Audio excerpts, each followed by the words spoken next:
All right, well, next we have Ms. Jackie Charvet, co-founder of Equal Rights Initiative. TERI. Transgender Equal Rights Initiative. Transgender Equal Rights Initiative, okay. Welcome. Was it Charvet? Charvet is correct. Thank you. I'm terrible with names, so. French. I'm French. Good evening, and thank you all for coming. It means a great deal to us. This evening, I would like to talk to you about employment discrimination and bias towards the transgender community, and the need for a trans-inclusive National Employment Non-Discrimination Act and a trans-inclusive Florida Competitive Workplace, or Workforce Act. A recent survey conducted by the National Gay and Lesbian Task Force shows that 80% of transgender people are either un- or underemployed, and that our unemployment rate is 2 to 4 times the national average. That 90% reported harassment on the job, and 47% were fired, not hired, or denied a promotion. Unemployed experience debilitating negative outcomes, including twice the homelessness, double the rate of having to work in the sex industry or sell drugs, 85% more incarcerations, and more than double the HIV infection rate. And now my story. 11 years ago, I came out to my employer in New Jersey, and my contract was immediately terminated. It took me 3.5 years to find employment, and required me to move here to Florida to find a job.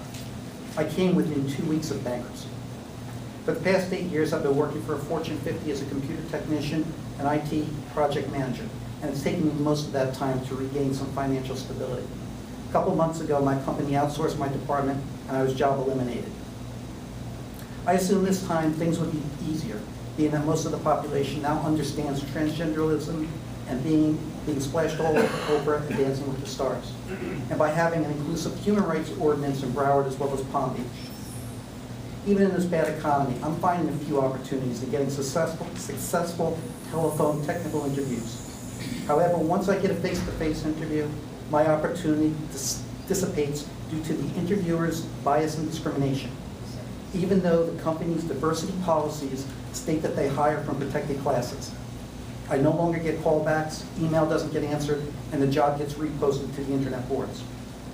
I'm finding that the companies are ignorant about local human rights ordinances. And most HR people are savvy enough that they don't say anything disparaging, so I can't bring it to the county human rights section. I've now lost over a half dozen great opportunities in the same way. Positions that I'm qualified and have the experience to do. It's been 11 years and we've learned nothing, and nothing has changed. I've worked hard to rebuild my life since moving here, and I'm scared to death of losing it all again. But this is only my story, and most transgender people have the same one. But for some, outcome is worse. The task force survey also shows that the suicide rate for transgender community is 41%, compared to 1.5 as the norm.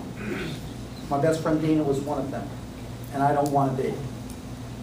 This ongoing bias and discrimination must stop, and only a state and national law can make a change, and it needs to happen quickly. So I challenge you all with a call to action.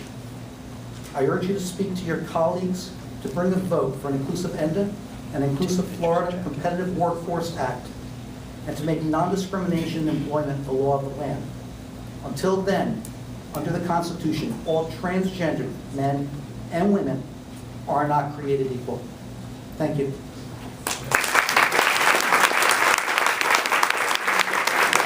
Jackie, you have a question. Representative Richardson. Thank you so much for your presentation. Thank you. My question to you is concerned strategy. It's been very difficult to get anything accomplished here in the state of Florida. Right. And so if we have an opportunity to get a baby step and get a protection for the gay and lesbian community, but our colleagues say, I won't vote for it, I will absolutely not vote for it if it includes a transgender protection. Would you say to me, here's my question, would you say to me that it's unacceptable that we should take nothing if we can't get everything, or should we take what we can get? This has been tried before at the national level for ENDA several years ago, and has been something that has been tried many times, and it usually takes about 14 years to bring the transgendered population along. The last time it was tried at the national level, HRC stepped up and said exactly what you're saying this evening, and there was a coalition of United ENDA that was formed by many organizations across the country, and the result was all or nothing. Thank you. Thank you.